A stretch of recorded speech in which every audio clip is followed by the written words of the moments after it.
So thank you, everybody, and welcome. Happy to be here with you today. It's going to be kind of a quick little half an hour run through of 22 years in my life, but we'll try to make it worthwhile for you. I know that everybody's excited to not be on the East Coast playing through the storm and or having to watch it on CNN as the reporters hold fast to the trees that are trying to blow down, etc. When I started with Hilton 20-some years ago, we were kind of a much smaller company.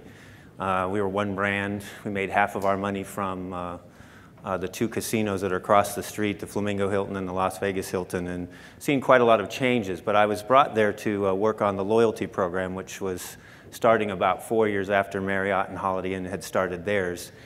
And the programs were quite in their infancy. And in fact, when we started our program, we had what was an instant win, scratch-off kind of gaming system. This was our mechanism with which we were able to start identifying who our customers were, because back in those days, we didn't know.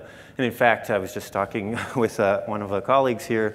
It was a Brierley and Partners special that did these $1 million a day kind of gift giveaways for the program. But you can see we're very functionally based. It was about do this and you will get that, and not a lot, like we say, the programs were in their infancies. It was like the relationship that we had with customers was with kids.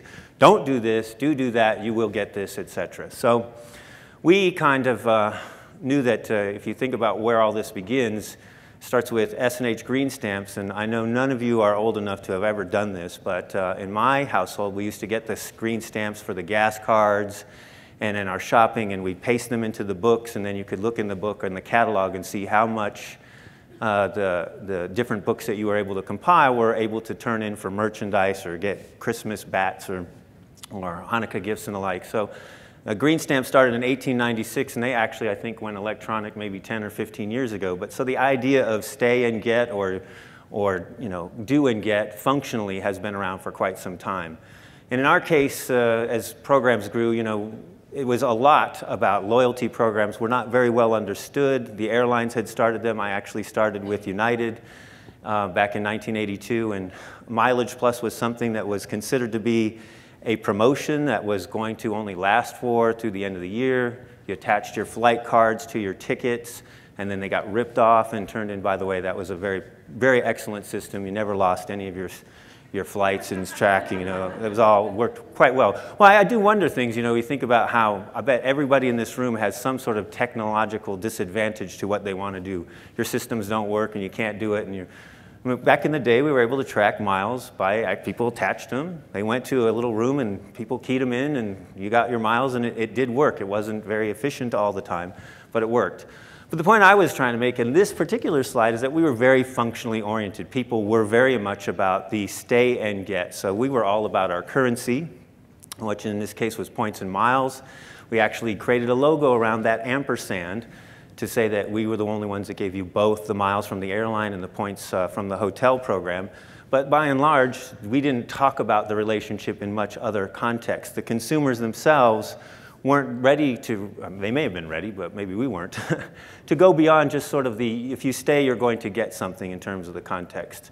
And so, we had to figure out a way to taste, what was the earnings and the currency and the entitlement, because one of the things that you find, especially in the loyalty program business, and all of you probably have some loyalty program that you have some degree of loyalty to, is it creates this sense of entitlement. You're trying to establish a relationship with your customers that builds loyalty through a program, and what you do is you make a series of promises that if you deliver, you did what you were supposed to do, and if you for some reason fail, God forbid, should ever fail in that delivery of the promise, all you've done is taken your best customer and angered them. And so when we, again, think about this context, we want to figure out a way that we make the relationship with our customers, and what true loyalty is migrate it from being just about the pragmatic, the rational, what's in your head, and move it to what you feel. It's the emotion. That's where you actually get what loyalty is. And so I'm going to talk today about our evolution of that migration from the functional to the emotional, and a little bit about how we've kind of repositioned and restructured our loyalty program to do that. I want to take 1 minute just to talk a little bit about what Hilton Worldwide is today. And this may or may not feel like a commercial, but I mentioned I started 22 some years ago, one brand, 200 hotels, half of our money from gaming. And today we're a company that has 10 brands.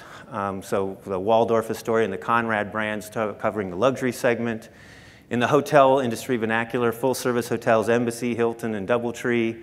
Focus service hotels like Hampton Inn and Hilton Garden Inn, and then extended stays, Homewood Suites, Home2, and the Grand Vacations, which is, I think we're allowed to say timeshare. For about a decade, we weren't allowed to use the word timeshare, but I think everybody commonly understands what that is. And Grand Vacations is our timeshare, and you can look across the street, by the way, and see a giant building where you can be a timeshare owner and get a lot of honors points and stay in our hotels. We also now have almost 4,000 hotels, ranging from all those ones that you've seen, from a 30-room kind of Hampton or extended stay product to 3,500 room hotels in Hawaii. We just this past week started with the Tropicana, so we're back in Vegas, with the all-new revised Tropicana, renewed Tropicana, which is a DoubleTree by Hilton brand. And we are in some 90 countries. As a different topic for a different day, depending on who you are, how many people in here have a global company or your work doing business globally? A lot. So you're all brethren, colleagues in the context of saying that global is hard. We always strive and wanted to be global. When we were just that little US company trying to be global, it's very difficult to manage all the language and translations and culture. You're expected to build efficiency, right, for your scale, the 4,000 hotels, but you have to, at the same time, be very relevant in those marketplaces, so it's a bit challenging. We're 90 countries, and Starbucks, for example, I think is around 60, so surprised to me, 645,000 rooms and 115 million unique guests. We do almost $30 billion a year in revenue, 34 million members. So this is the background of who we are. And 34 million members today, you know, one of the things that we've all seen is kind of the changing face of consumerism in the last decade, the most informed customer that the world's ever known, information at their fingertips. They can actually price compare, value compare, get recommendations, all the things that are being talked about in the various tracks of this conference. And so that makes it a challenge for us all the more meaningful. And I think so when I think about insights for why we would have to discuss today, I think that, you know, one of the things that we think is important is that we have to relinquish some of the control. The knowledge is in the hands of the customers, that we actually have to enable them to share their experiences and talk about us in a way that we can't control. That this long history, and when I started, what marketing was we had a bunch of assets that we figured out how to then package and communicate to our target audience. And so we did that in direct mail, and we did that in broadcast, and really created something to deliver and package to a customer. And in the world that exists today, it's not only the what you say and package, it's how you go about doing it that they want to know about. Are you a sustainable company? You're not actually building your product with child labor, that you're fair in working with your unions or employees. That all these things have become very important to different segments of our customer base, and so the how is as important as the what. So I'm going to spend a little time here talking about just the concept of loyalty overall. And I think, you know, I like to think about loyalty in a few different ways. I operate a loyalty program. But the loyalty that I'd love to have is everybody, if you have a dog or had a pet, you come home, that dog comes to the door, unwavering loyal to you. It's wagging its tail, it greets you no matter how your day was, how their day was. It is just unflagging. You have absolute unconditional loyalty and love. You take that to loyalty in the context of like what a fan is, and fan, of course, is short for fanatic. These are people who are loyal to their sports teams, and you know, they dress up in the garb and paint their faces and do all those sort of things. But loyalty in that context is something where they love you except for when they hate you. If you were a Dallas Cowboy fan, you had a rough weekend yesterday, right? You know, they let you down again, you're mad, you're angry. So now you have a partnership in some degree with them. But you have to be careful, as Kevin Roberts used to talk about love. When they love you, it's also a very thin line between love and hate. I think it was the Pretenders that said that. And then the last kind of context is sort of what loyalty is this partnership. And this is, again, talking about how we move from the rational and pragmatic in the mind to the heart. If you think about the series of things that we all do in terms of trying to generate activity, top of the funnel awareness, somebody to try our product, to come in, those are a series of singular kind of transactions. But when you enter into the loyalty phase, it's about the dialogue. There's an ongoing commitment. There's that entitlement I was referring to before. So you're much more in the context like a relationship that you have engaged with the customer. And I like to think of it, sometimes we and a lot of folks measure that relationship in terms of satisfaction. So we do satisfaction measures after your stay. Did you enjoy it? Were you satisfied? But satisfaction and individual transactions does not equate to loyalty.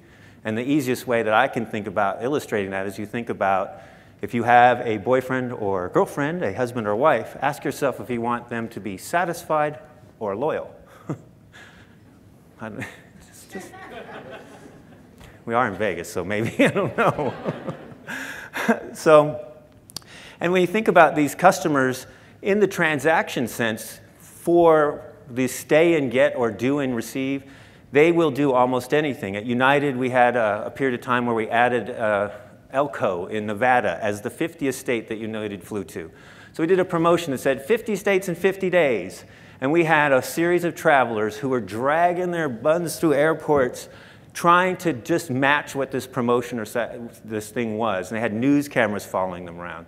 This particular example, there was a promotion that was with American Airlines where if you could buy a Healthy Choice product, you would get a 500-mile or 1,000 miles per product. And so enterprising guy figures out the cheapest thing that you can buy that has the UPC code is a little pack of pudding. And so for each pack of pudding, he'd get 1,000 miles. So he bought $3,000 worth of pudding, 12,000 servings, and he donates them to a food bank. And so he gets a charitable write-off for that. And in exchange, he got more than 1 million miles and advantage status for life. And some people think that was an urban legend, but the truth of the matter is the proof's in the pudding. There's all the pudding, and there's his little daughter with his stacks of 500-mile certificates from American. So people will do what you set out to do in a transaction environment. So if you say stay and do, in our case, stay and do or receive and get, they'll do it. Now, a little bit about Hilton Honors. So our program, our loyalty program, had been on a pretty good growth trajectory. We went from those 200 hotels to 4,000 hotels. But over 3 or 4 years ago, we saw that the program had plateaued. Enrollments generated around 2 million a year. The amount of business and churn we were getting was just staying ahead. It was not growing anymore. It was just sort of staying flat. And so we said, we've got to figure out what's going on. And we did what all of us would do in the context of trying to manage what our program is. We went through a series of exercises to find out what we could do with the customers to determine what it is they were looking for. And we found a few things. One, the idea that this is a partnership. It's not something that can be managed as a singular set of transactions. It takes a whole bunch of interest in the way you manage your websites, your direct mail communications, your email communications. Second insight, and this was a huge one for us, and it may be just obvious, and I'm sure I'm one of the only ones at the conference who said this, but loyalty, we usually think about in business. If I say to my CEO, we have a loyalty program, they immediately jump to, that's where the customers are loyal to us, right? But in today's universe, with the informed customer, loyalty is actually about how we're loyal to them. That's the way we're going to be successful, is us being loyal to them is the way that we generate loyalty. And as I mentioned before, the how matters. So we did all this work in the conjoint studies, we did segmentation analysis, everything that you would truly do to really understand community space, focus groups, feedback groups, and we found some things. So I'm not going to go through all these in detail, but essentially, when somebody is loyal to us and frequent in our loyalty program, on the right-hand side of the page, the only thing that's more important than the program is the quality of the room. They won't stay in a really dumpy place.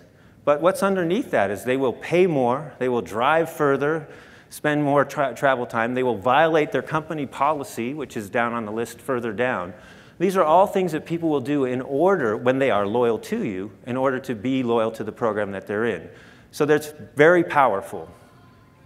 Secondly, we looked at then our measure of market share, the value that the program has for us is the share of wallet. So how much money that they spend in hotels do they spend with us? If you're not a member, you spend 10% of your money with us. If you just join our program, that actually goes to 18%, or virtually a doubling. Just being part of the program without actually saying, I'm going to consolidate, prefer it, the awareness it drives almost doubles it. If they then actually say, I'm going to commit and consolidate, move you to the front of my consideration set, that moves to 41% of all their travel dollars. So just that, there's a money slide for loyalty and being in the business, you guys steal it freely. This says that your customers, when you have a program that they engage in, or in our case, they will get 4x the amount of business from them that we get without having the program. And of course, as they go up, we get more and more business to the top level in our loyalty program. We get 3 out of every $4 they spend, or 3 out of every 4 nights. And part of that is we just don't have hotels in the places they go. And as a brief diversion, part of it is that when travelers hit the very top level in our program, half of them will go find another program that they can have as a backup. The other half say, you're crazy. We should stay in this program and take advantage of the benefits we've earned. Sit in a focus group and watch that dialogue happen between 2 customers. They actually get very animated and heated about which one's right. And that shows how much they care. And then when you think about then also the efficiency, when we have somebody who is an elite top of our program member, that person at the top, in our case Diamond, is worth 16 non-Diamond members in terms of that amount of money they spend in our hotels. So it's very efficient if you think about being able to track those folks. And the last thing that we learned in the research is that we're in the travel business, and the travel business has a lot of advantages to it in that what we are promoting is not cigarettes or sin taxes or gambling. We're promoting actually seeing the world. Nobody wakes up for just wants to travel. You came here to learn more about your business or to get away with your partner, spend time with your kids or your buddies. It's all important stuff. And what travel also does is it enables people, they see more of the world.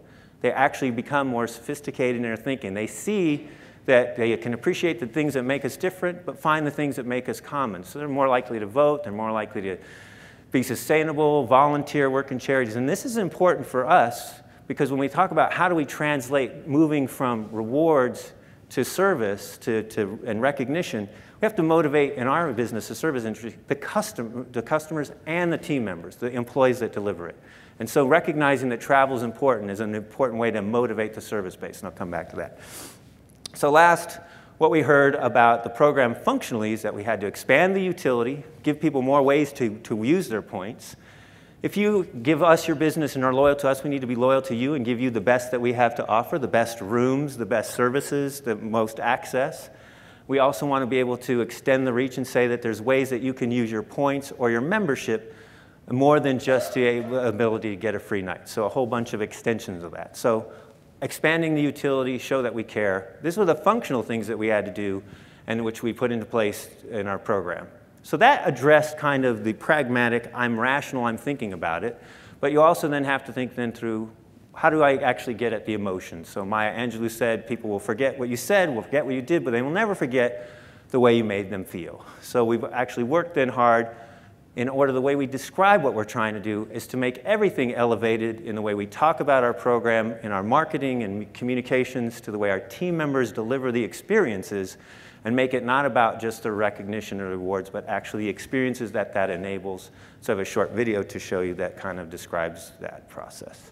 So as data as a platform, we're able to really think about it from the highest order of Maslow's hierarchy of human needs. We have rooms, we have services, we have food, but what we're actually delivering is you a better life, a more sophisticated you, and that's actually motivating for team members as well.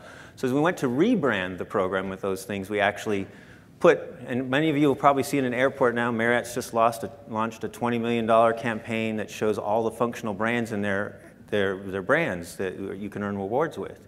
But if you notice, they're all static shots and no people in them. There's no emotion to them.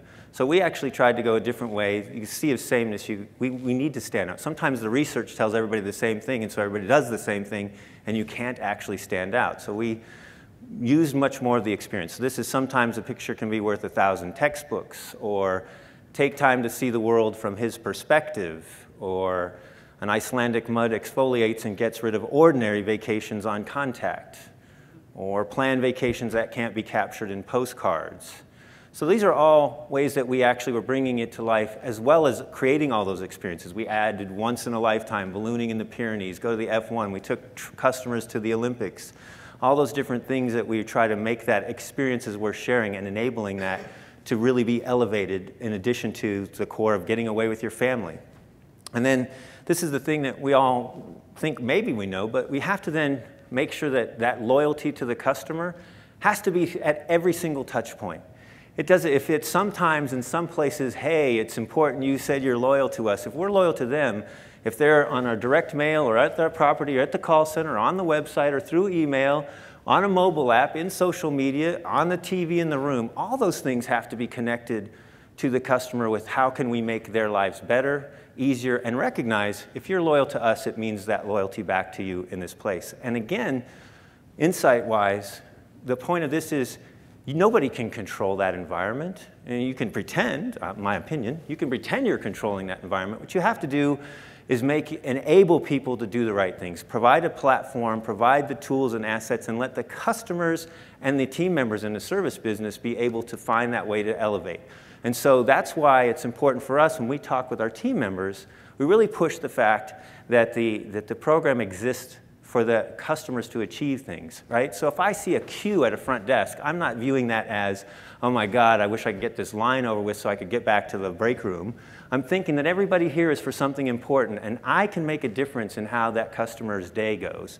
And that ability to push it to the higher order actually enables more of that to happen and gives the customer an ability to do it. Obviously, you have to do those same sort of things in your website. So all these things then, when we put into place how we were doing it, the research told us people would join if we asked them, 1 out of 3 do. Research told us that they will stay loyal and engaged. One of the key things we found out is that 50% of the people are loyal to the first program they join. So, you know, we used to be very targeted. Now what we're about is let's court as many people as we can and then try to find the means through those arrows on the chart to be relevant to that individual. And then also make sure that the relationship transcends not just the points, but is also about the things we can enable in the travel, focusing on those experiences. And sometimes they are as simple as we can get you checked in quicker, we can have the pillows that you want there in the room, there when you arrive, or the food that you want in the room, or the water, or we can ensure that you can get an e-folio sent to you to do your expense report. Some of those kind of things, too, are the tactical things that people need to do. And so all that relates into the team member universe about how to provide them that ability to enroll, recognize, engage, and come circling back to that each one of those interactions is the way that we can deliver more of that value to the customer.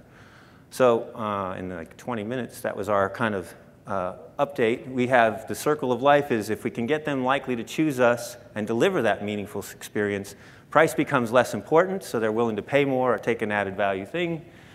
Great part about this is in our universe, there's lots of different costs with the different channels. If you know you're going to stay with Hilton, you look on the Hilton websites. You don't go to a travel agency or a third party. It's actually a lower cost of business for us. And bonus, you're not going to be sold our competitors on our sites, right? So we're insulating ourselves from competitive threat by giving the customers what they want, which translates to giving that more meaning in the stay. They spend more on the property because they actually feel the value and our ability to earn points.